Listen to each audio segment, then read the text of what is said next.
একদল চোর যাদের কাজই ছিল বিভিন্ন দেশে চুরি করা। তবে তারা এবার কোনো ছোটখাটো চুরি করবে না, তারা চুরি করবে দ্য ওয়ার্ল্ড ডায়মন্ড সেন্টারে, যেখানে আনুমানিক 800 মিলিয়ন ইউরোর ডায়মন্ড রাখা ছিল। তবে সেটা কোনো সাধারণ জায়গা ছিল না। সেখানকার সিকিউরিটিকে ফাঁকি দিয়ে একটা মাছিও ঢুকতে পারতো না, কারণ সেটা ছিল ইউরোপের সবচাইতে নিরাপদ জায়গা, যেখানকার প্রতিটা পয়েন্টে ক্যামেরা লাগানো ছিল। আর ছিল কিছু দুর্দর্শ আর্মগার্ড যাদেরকে ফাঁকি দেওয়া কোনোভাবেই সম্ভব না। তবে তারাও কম ছিল না, তারা ছিল ইন্টারন্যাশনাল চোর। তারা ঠিকই ওখানকার দুর্বল জায়গা বের করে নেয়। তাই শেষমেশ কি হয়, তারা কি ওখান থেকে ডায়মন্ড গুলো চুরি করতে পারে নাকি ধরা পড়ে যায়? যাই হোক না কেন, আজকের মুভিটা অত্যন্ত মজাদার হতে যাচ্ছে। তাই বেশি কথা না বাড়িয়ে চলুন মুভি শুরু করা যাক। মুভির শুরুটা হয় বেলজিয়ামের অ্যান্টওয়ার্প ইন্টারন্যাশনাল এয়ারপোর্ট দেখিয়ে, যেখানে কেবলই একটি বিমান অবতরণ করে। আর এখানে আমরা জনজেকে দেখি। জনজে তার টিম নিয়ে এই বিমান থেকে একটি বিশেষ পার্সেল চুরি করবে, যাদেরকে গাইড করছিল লিওপাত্রা। লিওপাত্রা তাদেরকে সিগন্যাল দিলেই তারা একটি কন্টেইনারের ভিতর থেকে বেরিয়ে আসে, আর তারা সোজা সেই বিমানের কাছে চলে আসে। তারা প্রথমে এখানে সাউন্ড গ্রেনেড বিস্ফোরণ করে আর সিসি ক্যামেরাগুলো নষ্ট করে দেয়। এরপর সবাইকে বেঁধে ফেলে আর এই জায়গার পুরো নিয়ন্ত্রণ তারা নিয়ে নেয়। এদিকে হেডকোয়ার্টারে এই জায়গার ফুটেজ দেখতে না পাওয়ায় এখানে চেক করার জন্য পুলিশ পাঠায়। এটা বুঝতে পেরে লিওপাত্রা তাদেরকে সাবধান করে। তাদের হাতে একেবারেই সময় ছিল না। তবে জনজে তার কাজ ঠিকই করে নেয়। সে লকার ভেঙে সেই প্যাকেজটি নিয়ে নেয়। পরে দেখা যায় পুলিশ আসার কয়েক সেকেন্ড আগেই তারা তাদের কাজ সেরে এখান থেকে বেরিয়ে পড়ে, কিন্তু পুলিশ তাদের পিছে পড়ে যায়। তবে তারা পুলিশকে ফাঁকি দিয়ে আবারও সেই কন্টেইনারের ভিতরে ঢুকে পড়ে আর খুব সহজেই এখান থেকে পালিয়ে যায়। এরপর আমরা পুলিশ অফিসার নিককে দেখি। নিকের আজ ডিভোর্স হয়েছে, তাই সে কিছুটা আপসেট ছিল। এখানে সে গতকালকের ওই ডাকাতির খবর দেখতে পায়। খবরে বলা হচ্ছিল ডাকাতরা বিমান থেকে কয়েক লক্ষ ডলারের হীরা নিয়ে পালিয়ে গেছে। ডাকাতির ধরন দেখে নিক কিছুটা আন্দাজ করতে পারে যে কে এই ডাকাতি করেছে। এদিকে জনজে তার পরবর্তী মিশনের জন্য ফ্রান্সে আসে, আর এখানে তার সালাবেকোর সাথে পরিচয় হয়, যে লিওপাত্রার কার্জেন ছিল। আসলে তারা মূলত এখানে এসেছে ওয়ার্ল্ড ডায়মন্ড সেন্টারে ডাকাতি করতে, যেখানে আনুমানিক 800 মিলিয়ন ইউরো ডায়মন্ড রাখা আছে। তাই তাদেরকে প্রথমে ওই ডায়মন্ড সেন্টারের সিকিউরিটি আর লকারের সমস্ত তথ্য জোগাড় করতে হবে। এর জন্য লিওপাত্রার প্ল্যান হলো জনজে একজন ডায়মন্ড ডিলারের আইডি ব্যবহার করে ওই ডায়মন্ড সেন্টারে একটি অফিস রুম ভাড়া নিবে, যার সকল ব্যবস্থা লিওপাত্রা করে রেখেছে। তবে এর আগে তাকে একজন এজেন্টের সাথে দেখা করতে হবে, যে ওই ডায়মন্ড সেন্টারের সাইট হোল্ডার ছিল। পরে প্ল্যান মোতাবেক লিওপাত্রা সেই সাইট হোল্ডারের সাথে জনজের মিটিং রাখে। আর এই সাইট হোল্ডারের নাম ছিল খাবা। খাবা প্রচন্ড চালাক ছিল, সে সহজে কাউকে বিশ্বাস করতো না। খাবা প্রথমে জনজের সাথে কথা বলে এটা বোঝার চেষ্টা করে যে সে কি আসলেই একজন ডায়মন্ড ডিলার নাকি ধোঁকাবাজ। তবে জনজে তো ছিল চোর, তাকে ধরা কি এত সহজ? সে খাবাকে কিছুই বুঝতে দেয় না। পরে খাবা তার ডায়মন্ডের স্যাম্পল দেখতে চায়। জনজে সেই চুরি করা ডায়মন্ড তাকে দেখায়। খাবা জানতে চায় এগুলো তার কাছে কিভাবে। জনজে বলে আমাদের ফ্রান্সের বাইরে ফ্যামিলি বিজনেস আছে। এখানে ডায়মন্ড দেখে খাবাও আর বেশি একটা সন্দেহ করে না, তাই সে জনজেকে ডায়মন্ড সেন্টারে নিয়ে আসে। তবে এখানের সিকিউরিটি খুবই টাইট ছিল, তারা খুবই অ্যাক্টিভ আর ভয়ঙ্কর ছিল। জনজে লক্ষ্য করে এখানকার প্রত্যেকটা পয়েন্টে ক্যামেরা লাগানো রয়েছে আর প্রত্যেক এন্ট্রি পয়েন্টে সিকিউরিটি অ্যাক্টিভ ছিল। এরপরে আমরা অলিভারকে দেখি। অলিভার এখানকার কেয়ারটেকার ছিল। সে প্রথমে জনজের আইডি চেক করে আর তার ইনভেন্টরি দেখতে চায়, মানে তার সকল ডায়মন্ড গুলো দেখে নেয়। ডায়মন্ড দেখার পর অলিভার জনজেকে তার অফিস রুমে নিয়ে আসে। এখানে জনজে অলিভারকে বলে এই সপ্তাহে আমার আরো কিছু ইনভেন্টরি আসবে, তাই বল্ডে যদি একটি লকারের ব্যবস্থা হতো তাহলে আমার জন্য খুব ভালো হতো। তবে অলিভার বলে না, আসলে বর্তমান কোনো লকার খালি নেই, তাই সরি, এখন এটা কোনোভাবেই সম্ভব না। তাছাড়া ওগুলো সাইট হোল্ডারের জন্য রিজার্ভ করা থাকে।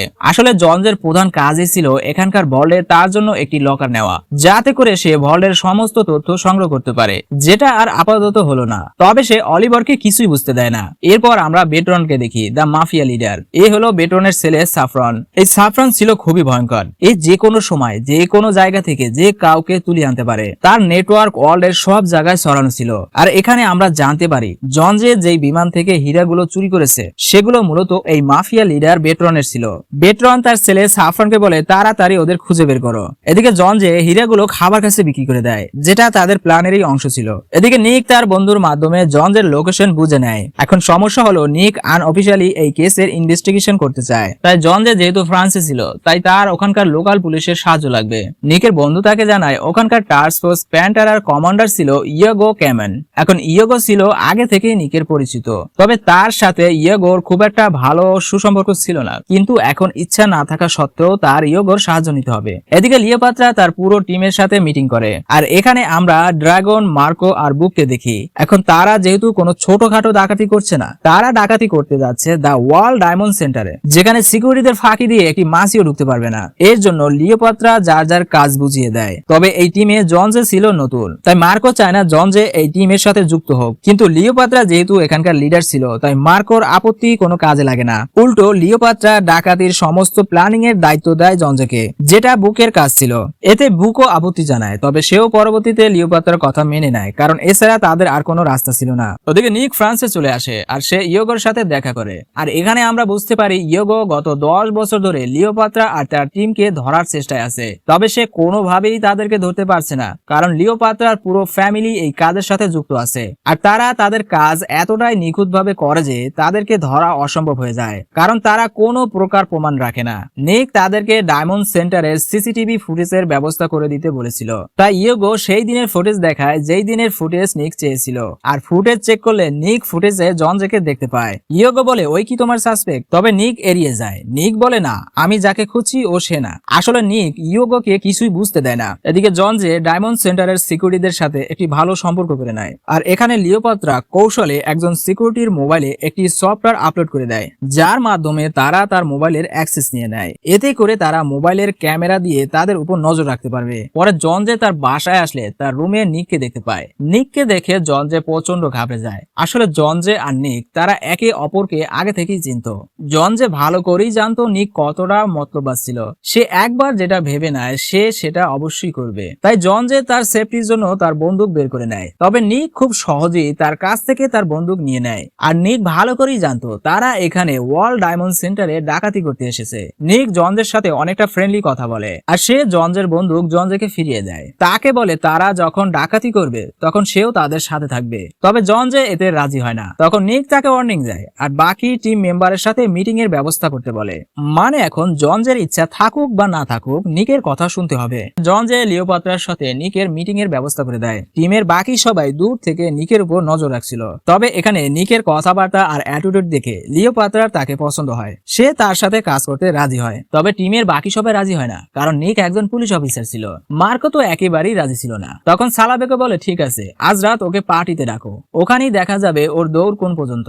মানে তারা নিককে যাচাই করবে। এদিকে এতদিনে জন যে খাবার সাথে অনেকটা ফ্রেন্ডলি হয়ে যায়, আর এই সুযোগ নিয়ে সে তার কাছে ভল্টের লকার রেন্টে নিতে চায়। এখন তার সাথে যেহেতু জন যে এতদিনে একটি ভালো আন্ডারস্ট্যান্ডিং তৈরি করেছিল, তাই খাওয়া আর না করে না, সে রাজি হয়ে যায়। অবশেষে জন যে ভল্টের ভিতরে যাওয়ার রাস্তা পেয়ে যায়। পরে নিক পার্টিতে আসলে বাকি সবার সাথে পরিচয় হয়। তবে এখানেও মার্কো নিককে খুব একটা পছন্দ করে না। এরপর নিক তাদের তালে পড়ে প্রচন্ড ড্রিঙ্ক করে নেয়, সাথে নতুন কিছু ড্রাগসও নেয়। এখানে সবাই নেশায় পুরো ধূত হয়ে যায়। পরে দেখা যায় নিক আর লিওপাত্রা অনেকটা ঘনিষ্ঠ হয়ে পড়ে, যেটা দেখে মার্কো প্রচন্ড রেগে যায়। আসলে লিওপাত্রা মার্কোর এক্স ছিল। পরে দেখা যায় এটা নিয়ে নিক আর মার্কোর মধ্যে লড়াই শুরু হয়। তখন সিকিউরিটি তাদেরকে ক্লাবের বাইরে নিয়ে আসে। এখানে আবার ইয়োগো আগে থেকেই উপস্থিত ছিল। ইয়োগো নিককে গালমন্দ করে আর তাকে সাবধান করে দেয়, কারণ ইয়োগো ভালোভাবেই জানতো নিকের অভ্যাস ভালো ছিল না। পরে সে নিক আর জনজেকে এখান থেকে বের করে দেয়। এরপর তারা মাতলামি করতে করতে একটি ফাস্টফুডের দোকানে এসে বসে। আর এখানে তারা তাদের কিছু কষ্ট শেয়ার করে, মানে তারা আগের তুলনায় কিছুটা ক্লোজ হয়। তবে তারা যখন এখান থেকে যেতে নেয় তখন সাফরান তার লোকদের নিয়ে নিক আর জনজেকে তুলে নিয়ে যায়। এরপর তাদেরকে শহর থেকে অনেকটা দূর সমুদ্রের মাঝে নিয়ে আসে। সাফরান জনজেকে বলে তুই যে কিছুদিন আগে বিমান থেকে একটি পার্সেল চুরি করেছিলি ওটা আমাদের ছিল, যেটার মালিক ছিল বেটরন। বেটরনের কথা শুনে নিক তো ঘাবড়ে যায়, আর জনজের তো গলা শুকিয়ে আসে। সাফরান তাদেরকে তেমন কিছুই বলে না, শুধু জনজেকে বলে তুই যেটা চুরি করেছিস সেটা তাড়াতাড়ি নিয়ে আয়। এটা বলে তাদেরকে বোট থেকে সমুদ্রে ফেলে দেয়, আর তাদেরকে সমুদ্রে রেখেই তারা চলে যায়। এখন জনজের শরীর তো এমনিতেই ভারী ছিল, সে প্রচন্ড ভয় পেয়ে যায়। নিক বলে তুই চুরি করার জন্য আর কাউকে পেলি না, শুধু মাফিয়াদের লুট করা শুরু করলি। জনজে বলে আরে আমি কি জানতাম নাকি। নিক বলে তাড়াতাড়ি জুতা খোল, নয়তো তুই ডুবে যাবি। জনজের সাথে সাথে তার জুতা খুলে ফেলে। এরপর তারা সাঁতরাতে থাকে, আর অনেক কষ্টে সাঁতরাতে কিনারায় চলে আসে। পরে নিক রেগে বলে আমি আর তোর সাথে নেই, আমি যদি জানতাম তুই মাফিয়াদের সাথে পাঙ্গা নিয়েছিস তাহলে আমি কখনই এখানে আসতাম না। জনজে বলে না তুমি আমায় এভাবে রেখে যেতে পারো না, এর চাইতে ভালো তুমি আমাকে অ্যারেস্ট করে নাও। তবে নিক এর পরও চলে যায়। এর কিছু সময় পর যখন নিকের রাগ কিছুটা ঠান্ডা হয় তখন জনজে তাকে ফোন করে আর তার ফ্ল্যাটে আসতে বলে। পরে নিক আসলে স্লাবকো বলে ডায়মন্ড সেন্টারের এমন কোনো জায়গা নেই যেটা সিকিউরিটিদের চোখ ফাঁকি দিতে পারবে। ওখানকার প্রত্যেক পয়েন্টে ক্যামেরা বসানো রয়েছে, তাই শুধুমাত্র একটাই জায়গা আছে যেখানে ওরা দেখতে পারে না, তাই ওখান দিয়েই ঢুকতে হবে আর ওখান দিয়েই বের হতে হবে। পরে তারা নিককে তাদের গোপন আস্তানায় নিয়ে আসে, যেটা একটি সিক্রেট জায়গা ছিল। আর এখানে আমরা জানতে পারি বুক আর মার্কো গতকালকের লড়াইয়ের কারণে টিম থেকে বাদ পড়েছে, তাই এখন থেকে তাদের জায়গায় নিক কাজ করবে। জন যে বলে ডায়মন্ড সেন্টারে মোট 127টি ক্যামেরা লাগানো আছে, তবে এর জন্য মনিটর শুধু 10টি, তাই প্রত্যেক 10 সেকেন্ড পর পর মনিটরে ক্যামেরা পরিবর্তন হয়। সুতরাং এট এ টাইম 10 সেকেন্ডের জন্য 117 ক্যামেরা মনিটরে দেখা যায় না। আর এই সুযোগটাই আমরা নিব।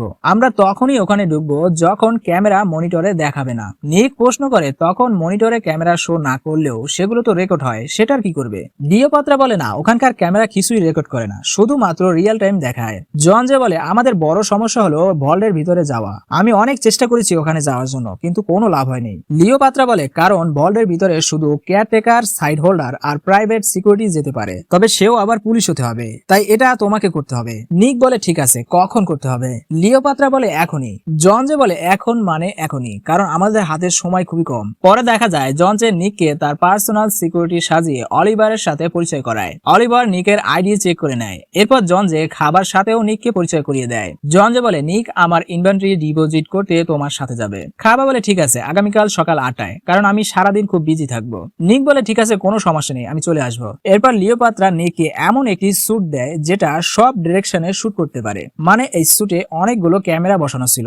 এখন এই স্যুট পরার কারণ হলো তাদেরকে ভল্টের আশেপাশের ভিতরের সমস্ত সিকিউরিটি ভালোভাবে বুঝতে হবে। তো পরের দিন টাইম অনুসারে জন যে নিককে ডায়মন্ড সেন্টারে নিয়ে আসে। এখন নিক যেহেতু সিকিউরিটি ছিল, তাই তারা আর তাকে চেক করে না। পরে খাবার নিককে ভল্টের দিকে নিয়ে যায়। এদিকে ড্রাগন নিকের স্যুটের ক্যামেরার মাধ্যমে ভল্টের বাইরের সিকিউরিটি ভালোভাবে দেখে নিচ্ছিল।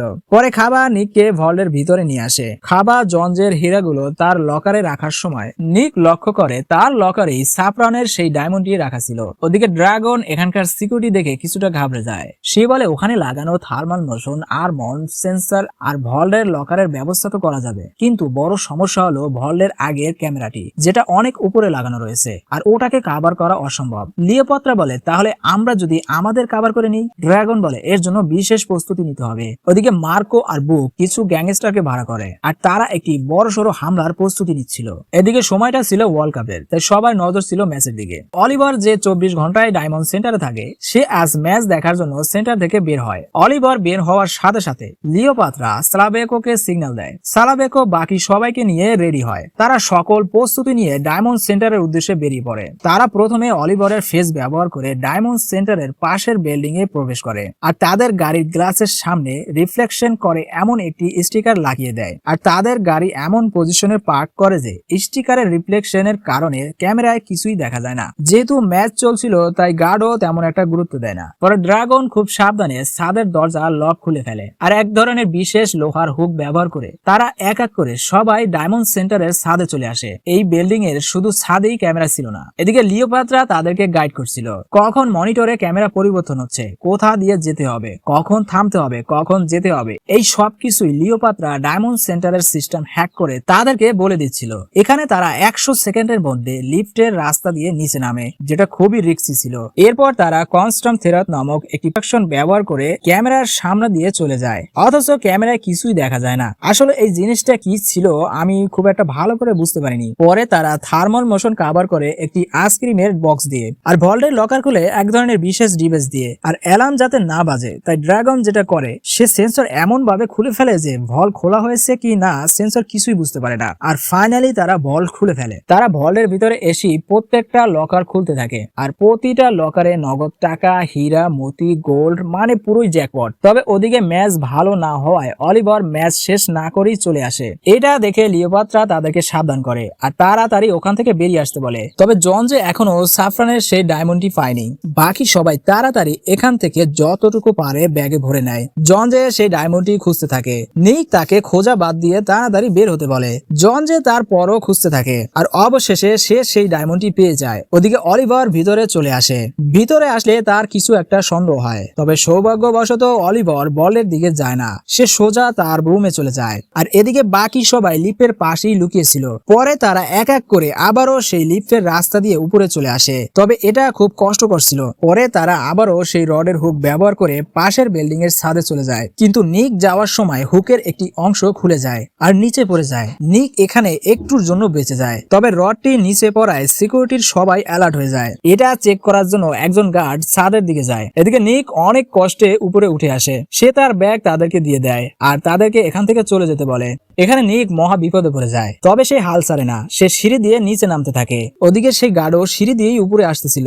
নিক গার্ডের আসার আওয়াজ শুনতে পেয়ে লুকিয়ে পড়ে, যার ফলে গার্ড আর তাকে দেখতে পায় না। পরে সে ছাদে আসলে ছাদেও কিছু দেখতে পায় না। এদিকে নিক কোন দিকে যাবে কিছুই বুঝতে পারে না। তখন আবার সে অন্য আরেকজন গার্ডের সামনে পড়ে যায়। তাই উপায় না পেয়ে নিক গার্ডটিকে শুট করে দেয়।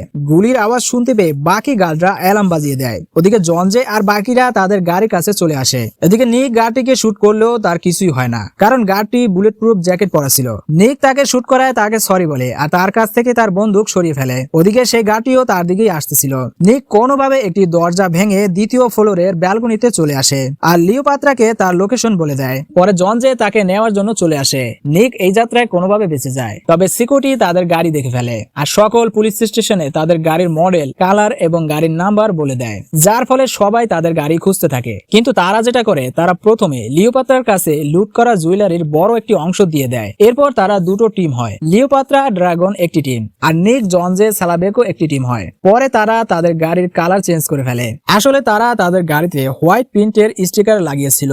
এরপর গাড়ির নাম্বার প্লেট বদলে ফেলে। ওদিকে অলিভার তাড়াতাড়ি বল চেক করতে আসে আর বলের ভিতরের অবস্থা দেখে তারা থমকে যায়। এটা কিভাবে সম্ভব, তারা কোনোভাবেই যেন বিশ্বাস করতে পারছিল না। অলিভার তো একদম স্তব্ধ হয়ে যায়। এদিকে জঞ্জে আর বাকি সবাই খুব সহজেই শহর থেকে বেরিয়ে আসে। তবে বিপদ এখনো শেষ হয়নি। তারা লক্ষ্য করে তাদেরকে একটি গাড়ি ফলো করছে। নিক তাড়াতাড়ি তাদের বন্দুক নিয়ে রেডি হয়। তবে তারা কিছু বুঝে ওঠার আগেই দুই দিক থেকে দুটো গাড়ি তাদের উপর হামলা শুরু করে। পরে দেখা যায় এরা আর কেউ না, মার্কো আর বুক ছিল। তারা তাদের উপর অনবরত শুট করতে থাকে। নিকরাও তাদের উপর শুট করতে থাকে। এখানে বেশ কিছু সময় তাদের মধ্যে গোলাগুলি হতে থাকে। নিক একটা পর্যায়ে গুলিবিদ্ধ হয় আর ওদিকে বুক মারা যায়। এটা দেখে মার্কো আরো খেপে যায়। পরে মার্কোর লোক তাদের গাড়ির চাকায় শুট করে, ফলে জঞ্জে গাড়ির নিয়ন্ত্রণ হারিয়ে ফেলে আর রাস্তার সাইডে তাদের গাড়ি আটকে যায়। মানে তারা এখানে মার্কোর কাছে ধরা পড়ে যায়। পরে মার্কো তাদেরকে মারার জন্য তাদের দিকেই আসতেছিল। তবে আশ্চর্যজনক ভাবে কেউ বা কারা মার্কো আর তার লোককে শুট করে মেরে ফেলে। নিক আর জঞ্জে তো কিছুই বুঝতে পারে না তাদেরকে বাঁচানোর জন্য এখানে আবার কি আসলো।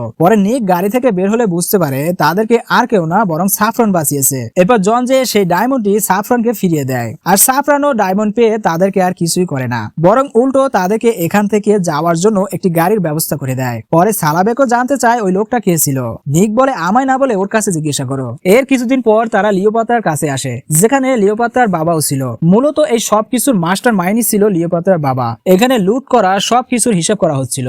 সবাই প্রচন্ড খুশি ছিল, কারণ এখন থেকে তাদের সম্পদের আর কোনো অভাব হবে না। তারা এক একজন মিলেনিয়ার হয়ে গেছে। তবে নিক কোনো কারণে খুশি ছিল না। ঠিক তখনই এখানে টাস্ক ফোর্স চলে আসে আর তাদেরকে চারদিক থেকে ঘিরে ফেলে। সবাই এটা বুঝতে পারে না তাদের ভুলটা হলো কোথায়, পুলিশ কিভাবে তাদের লোকেশন জানলো। আর এখানে আমরা বুঝতে পারি এই অপারেশন লিড করছিল ইয়োগো। আর এখানেই সবচাইতে বড় টুইস্ট সামনে আসে। আসলে নিক টাকার জন্য তাদের সাথে যুক্ত হয়নি, বরং তাদের পুরো টিমকে হাতে নাতে ধরার জন্য তাদের সাথে যুক্ত হয়েছিল। তবে নিকের এখানে খুব খারাপ লাগে। সে কি ঠিক করেছে নাকি অন্যায় করেছে, কারণ এতদিনে তার জঞ্জের সাথে একটি ভালো বন্ধুত্ব হয়েছিল। ইয়োগো তাকে বলে তুমি যেটা করেছো একদম ঠিক করেছো। পরে জঞ্জে আর লিওপাত্রাকে নিয়ে যাওয়ার সময় তারা নিকের দিকে তাকিয়ে থাকে। নিক এখানে মোটেও স্বস্তিতে ছিল না। তবে নিক যেহেতু পুলিশ অফিসার, তাই ডিউটি সবার আগে। এর কিছুদিন পর নিক জঞ্জের সাথে দেখা করার জন্য কারাগারে আসে। জঞ্জের নিককে দেখে প্রচন্ড বিরক্ত হয়। তবে নিক এখানে জঞ্জের জন্য একটি সুখবর নিয়ে আসে, যেটা আমরা একটু পরেই বুঝতে পারবো। পরে জঞ্জেকে এখান থেকে অন্য কারাগারে ট্রান্সফার করবে। তবে যাওয়ার সময় মাঝপথেই মুখোশধারী কিছু সোলজার সবাইকে গান পয়েন্টে নেয় আর জঞ্জেকে তুলে নিয়ে যায়। জঞ্জে তো কিছুই বুঝতে পারে না। পরে দেখা যায় জঞ্জকে আর কেউ না, বরং সাফরান বাঁচিয়েছে আর তাকে সোজা বেটরনের কাছে নিয়ে আসে। বেটরন এখানে জঞ্জেকে তার হয়ে কাজ করার অফার দেয় আর জঞ্জেও এই প্রস্তাবে রাজি হয়ে যায়, কারণ বর্তমান এর চাইতে ভালো কোনো অফার তার জন্য হতেই পারে না। তাছাড়া জেলে পচে মরার চেয়ে বেটরনের হয়ে কাজ করা শতগুণে ভালো। আর এরপরেই এই মুভিটা শেষ হয়ে যায়। বন্ধুরা, আবারও কথা হবে অন্য কোনো মুভি নিয়ে। সেই পর্যন্ত সুস্থ থাকুন, ভালো থাকুন, দোয়া রইল।